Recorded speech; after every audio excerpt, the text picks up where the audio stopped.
જંબુસર નગરપાલિકાના કર્મચારીઓ સાથે દાદાગીરી કરતો વિડીયો વાયરલ થયો। જંબુસર નગરમાં રસ્તા પર પાણી ઢોળતા હોય અને ગંદકીનું સામ્રાજ્ય ફેલાતું હોય, જેને લઈ નગરપાલિકા દ્વારા લાલા આંખ કરાતા નગરપાલિકા કર્મચારીઓ જે તે વિસ્તારમાં રોડ પર પાણી ઢોળાયું હોય તે જ્યાંથી પાણીનો વેડફાટ થતો હોય ત્યાં જઈ જે તે ઘરનું પાણી કનેક્શન કાપવામાં આવી રહ્યું છે।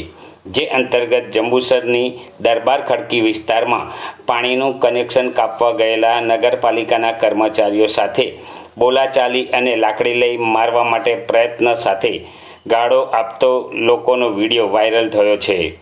નગરપાલિકા કર્મચારી સાથે દાદાગીરી કરતા કેટલાક લોકો કેમેરામાં કેદ થયા હતા, જે સમગ્ર મામલે જંબુસર પોલીસ સ્ટેશનમાં ફરિયાદ થઈ હોવાને લીધે જંબુસર નગરમાં આ વાયરલ વિડીયોને લઈ ટોક ઓફ ધ ટાઉન બન્યો છે।